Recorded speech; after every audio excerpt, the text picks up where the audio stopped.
This is the Sri Ramana Maharshi satsang, a time to listen, reflect, and deeply meditate. Know yourself and be always free and at peace. Welcome. I'm Richard Clarke, hosting this satsang. I'm not a guru or a teacher.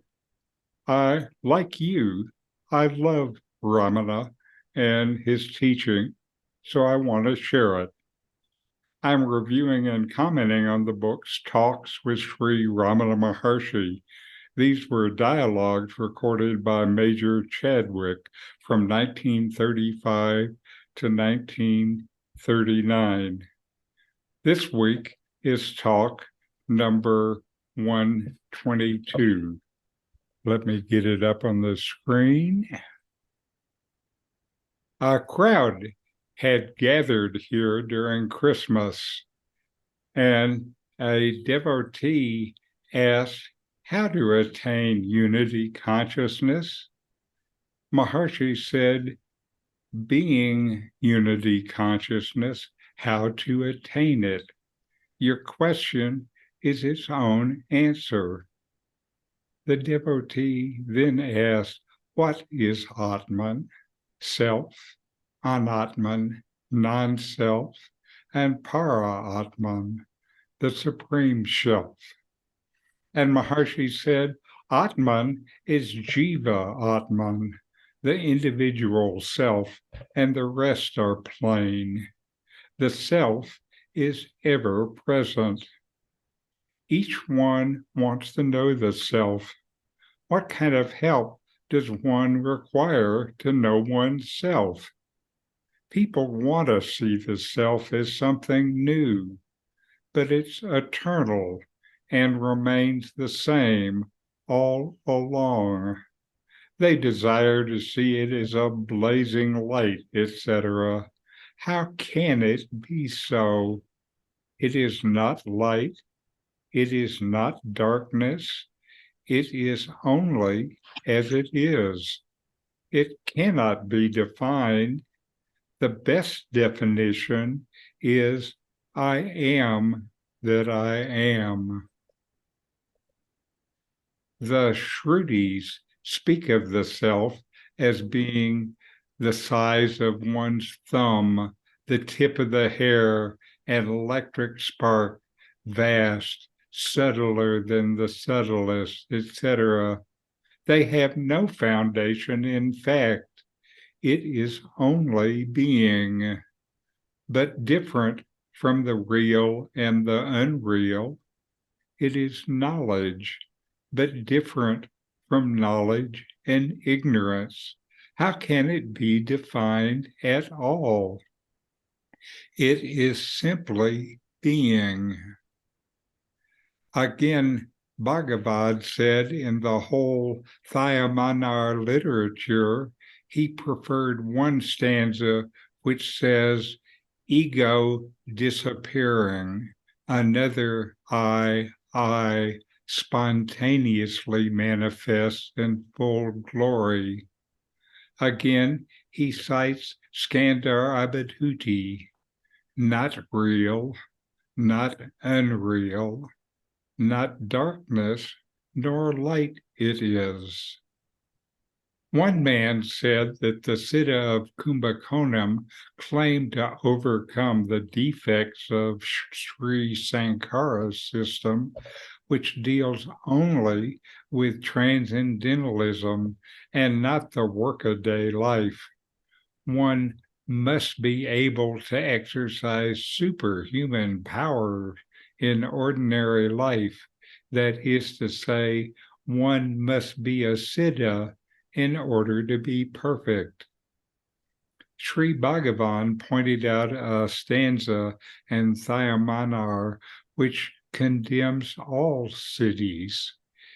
Further, he said that Thyamanar mentions Mona, silence, in numerous places, but defines it in only one verse.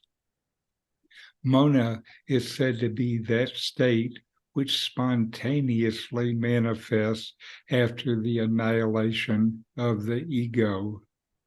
That state is beyond light and darkness, but still it is called light, since no other proper word could be found for it.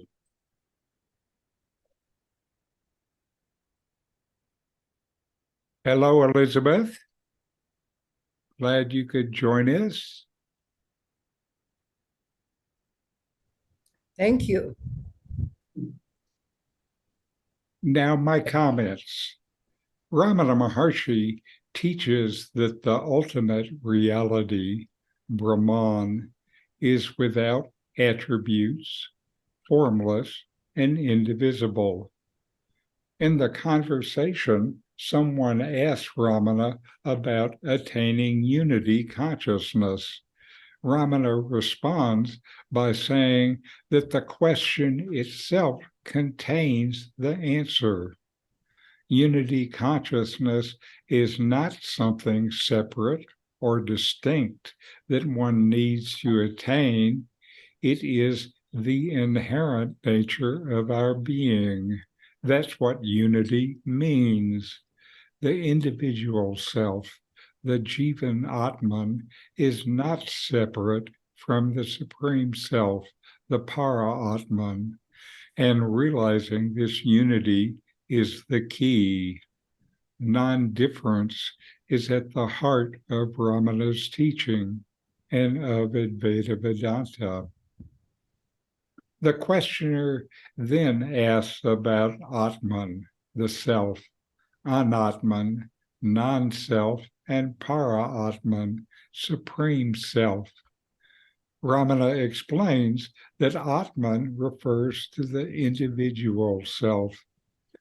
He emphasizes that the self is eternal and unchanging, and that everyone seeks to know the self. However, the self cannot be perceived as something new or extraordinary because it is beyond definition, beyond senses and the mind, and it is the experience of everyone at all times, whether they notice it or not. Ramana suggests that the best description of the self is I am that I am, highlighting its indescribable and ever-present nature. He further explains that the description of the self found in scriptures, such as its size or subtle nature, are metaphorical and do not accurately define it. The self is neither real nor unreal, neither light nor darkness. It is simply being, beyond both mental knowledge and ignorance. The conversation then shifts to a claim made by someone about overcoming the limitation of Shankara's system, which primarily focuses on absolute knowledge and neglects practical aspects of daily life. I think this is the same as Nomi's teaching. The claim suggests that one must possess superhuman power and be a siddha and accomplish yoga to attain perfection in everyday life. In response, Ramana refers to a stanza in Thyamanavar's writing that condemns the pursuit of siddhis, supernatural powers, and emphasizes the importance of self-knowledge beyond the ego and mental knowledge.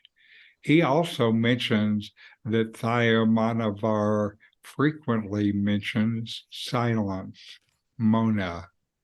Mona spontaneously arises after the dissolution of the ego, transcending both light and darkness, and called light due to the lack of a better term. The light referred to here is the light of consciousness, which illuminates our being and the universe. This light provides the knowing power of consciousness. The conversation reflects the Maharshi's teachings on the nature of the self and the importance of realizing the non-difference of the individual and the supreme self, and the need to go beyond the ego and mind in spiritual practice. His teachings emphasize direct self-inquiry and the realization of one's true nature beyond conceptualization and intellectual understanding. Ramana emphasizes the direct path of self-inquiry, turning your attention inward to investigate the nature of the I, or the sense of self. The ego, which gives rise to the illusion of separateness, needs to be seen as an illusion for the realization of one's true nature. Through self-inquiry, you can directly experience the underlying unity of all existence and recognize the eternal and unchanging nature of the self. Silence, Mona, is another theme that Ramana often emphasized. This silence is not merely the absence of external noise, but spontaneously rises when the ego dissolves. In this state of silence, beyond the realm of words and thoughts, there is a profound inner silent stillness and clarity. It is pure awareness where the mind becomes calm and tranquil. The idea of being a body and a mind being dissolved, the mind no longer has a job to do, so it's quiet. Ramana's teachings emphasize the direct experience of truth over intellectual knowledge. He encourages his followers to inquire into the nature of the self through self-investigation, asking the fundamental question, who am I? By persistently examining the source of the I thought, you penetrate beyond the limitations of the ego and realize the true self beyond all concepts and definitions. Ramana's teachings revolve around the non-dual nature of reality, the importance of self-inquiry, the transcendence of the ego, and the direct experience of truth. His profound insights into the nature of the self and his unwavering presence continue to have a profound influence on those who speak spiritual awakening and self-realization. So, inquire, know yourself, and be always happy and at peace. And now we have a talk from Nomi, always real. Let me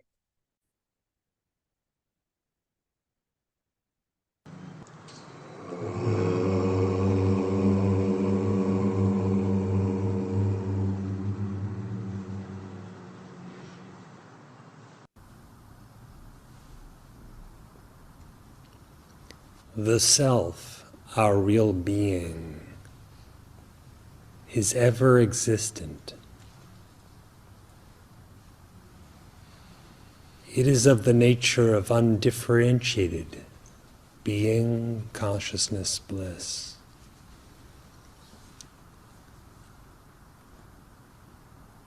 Sri Bhagavan has said, that what is real is always real.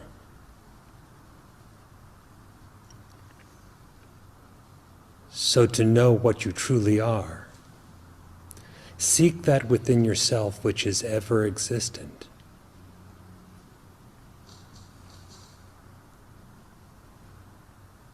Beginningless, it is unborn. Endless, it is imperishable. Seek this within yourself by self-knowledge.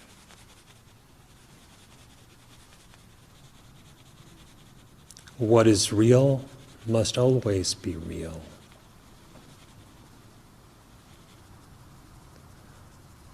What is not always real is not real at all.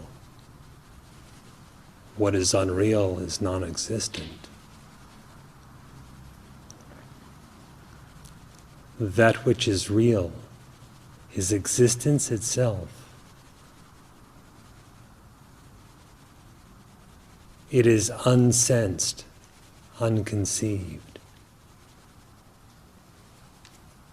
Being existence itself, the reality itself. It is free of an alternative, so we call it non-dual. The ever-existent reality, which is truly the Self, or Brahman, or God,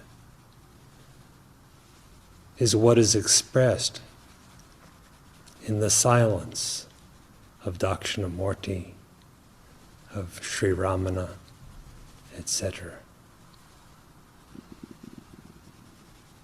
Ever-existent and without an alternative. What you truly are, you always are.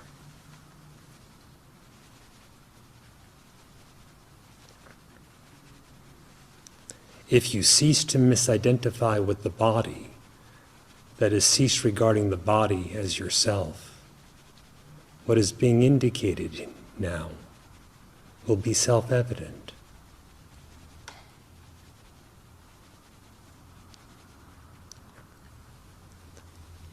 It is not that you are one thing and the Supreme Self is another, so that you be transformed from one thing to another. What is real is always real.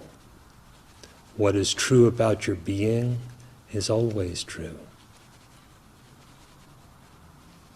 You can easily inquire into this by discerning what is mutable and what is immutable. That is, what is subject to change, beginning and end, and what is not.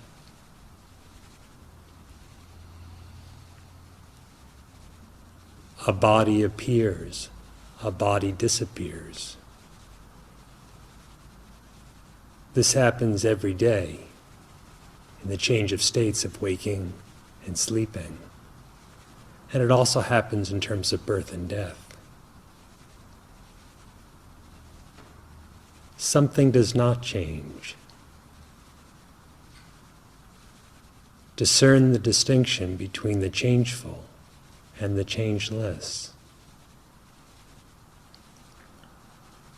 In the changeless lies perfect peace, the perfect fullness. The changeless is the reality, for the real must always be real.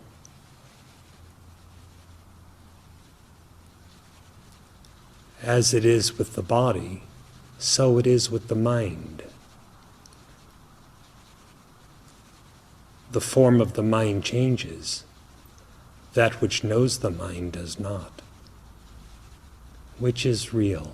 Which is you?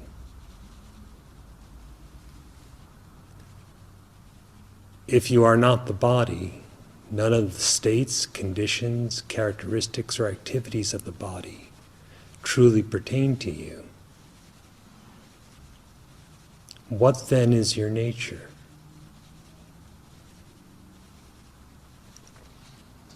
If you remain as the unknown knower of all that is known as the Upanishad states, so that none of the mind, not one thought, not even a collection of thoughts, pertains truly to you. If you are unthinkable, what are you?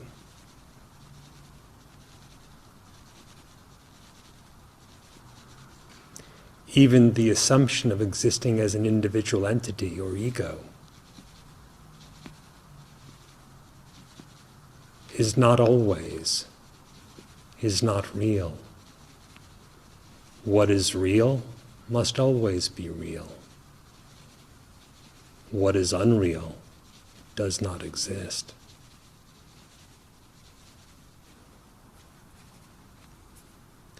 Free from the body, free from the mind, without the least bit of individuality, what remains?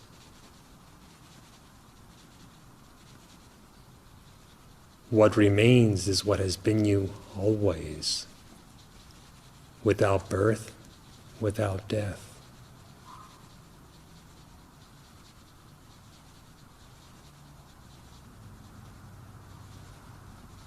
Free of misidentification. Where are the many? There is only one self, and that alone exists eternally.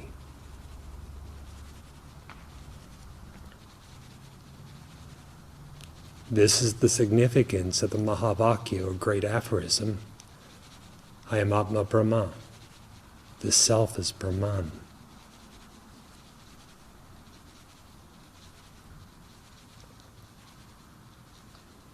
The knower of Brahman is Brahman. No other knower is there. The consciousness, which is the self, is only one, without a second, without division. That consciousness is your real being.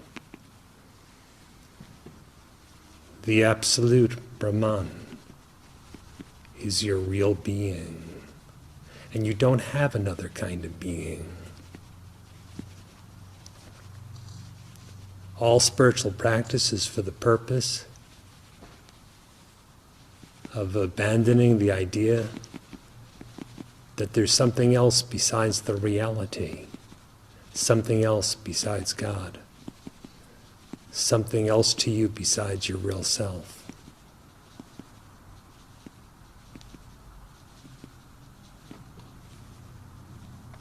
Who am I? Ask the question of yourself. What is the nature of the inquirer?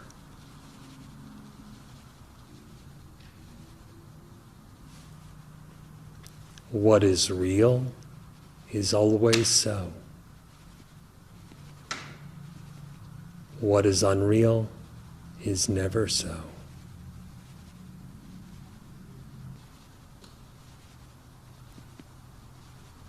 The cause of bondage or any kind of suffering is actually never so. The Purnam, or perfect fullness, the reality of the self, is actually always so.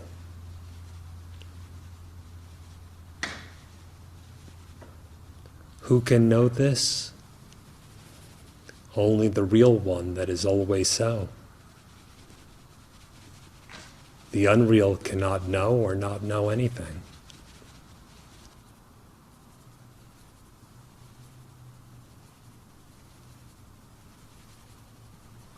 There is only one existence, one reality. It is forever undivided and undifferentiated. It is never modified, but always is just as it is. Know yourself as that. To know yourself, deeply inquire, who am I?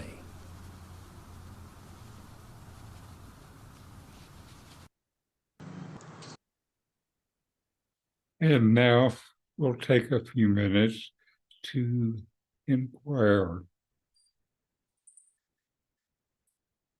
Notice that you exist, and you know that you exist.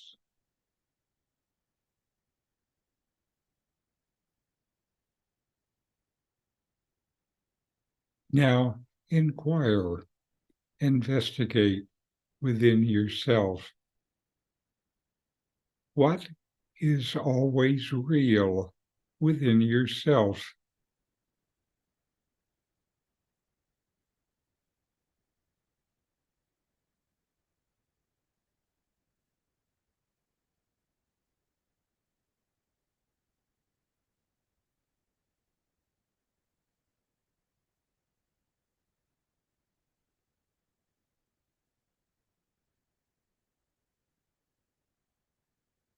What just comes and goes?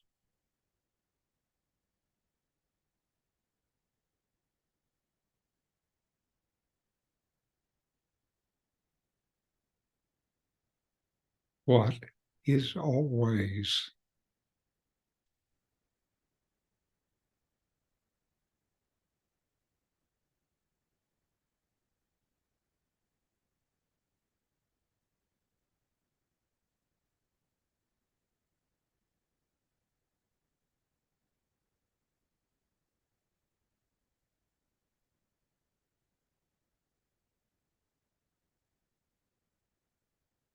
Notice the silence within yourself.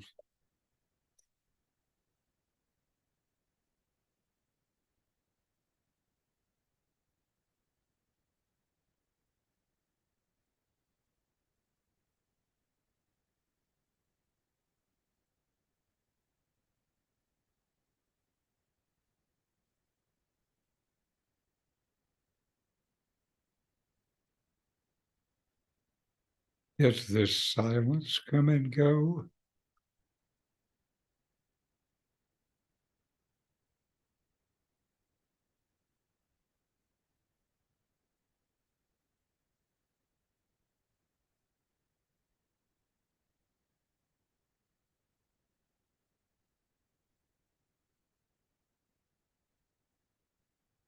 Or is this silence always there, whether you notice it or not?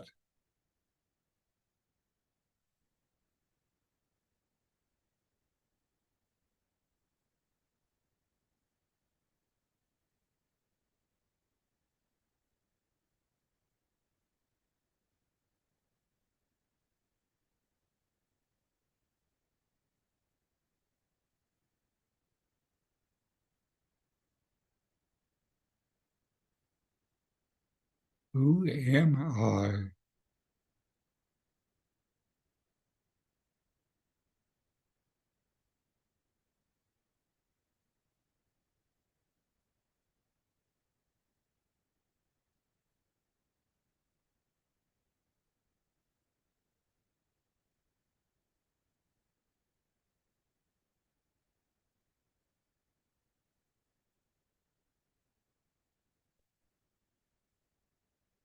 What is the nature of my existence?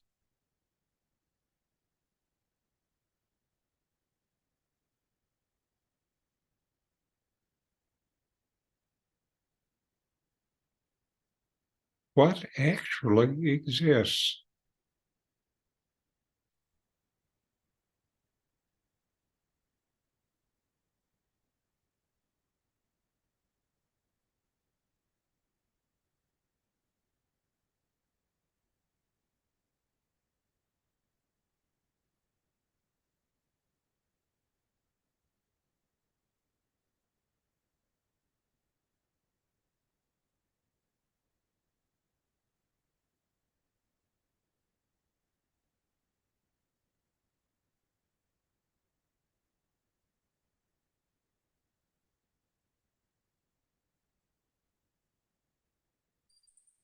All right. And we close with a short chant. Om.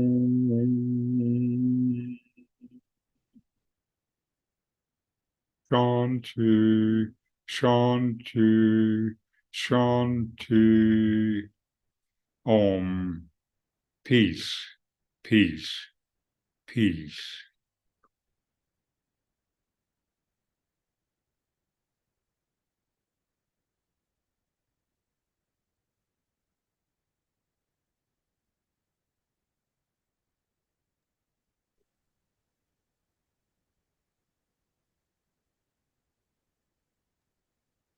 Comments, questions? I still love myself what Nomi has to say. It is always so deep.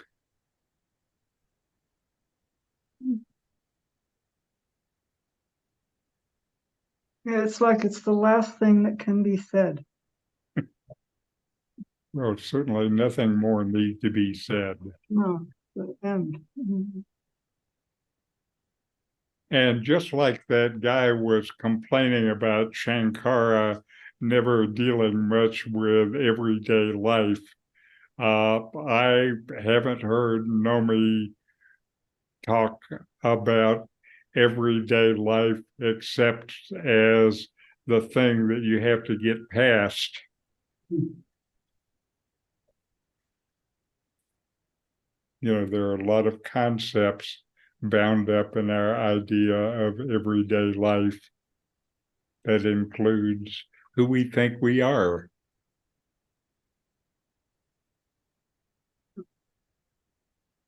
But certainly Nomi says and Ramana says all of those are just ideas, but there is something that is always. What is that?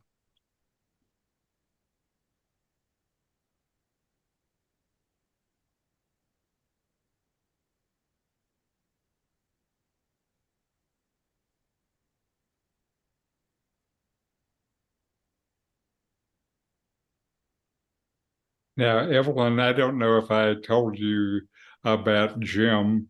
I always thought that Jim kind of cheated because Nomi would say something one Sunday and Jim would come back the next week having practiced what Nomi said during the week and then asking questions about on that basis. And it actually seemed pretty extraordinary. And we were fortunate to watch Jim deepen right in front of our eyes. Yeah, I caught some of that too as I watched all the Nomi videos. Yeah. Uh-huh. Yeah, practice. It's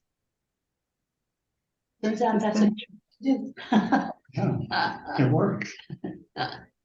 it's essential for us mere mortals here. Yeah, it's a way to become immortal. Yes.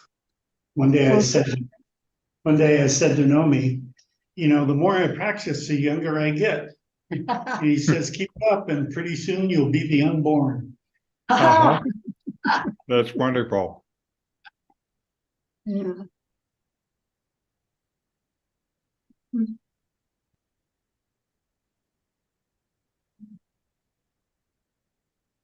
Well, anyway, thank you for joining me today. It's always wonderful to share this teaching with others. And namaste. Namaste. Namaste. Thank you. Thanks for watching. If you enjoyed this Ramana Maharshi video, subscribe, like, and send me a comment.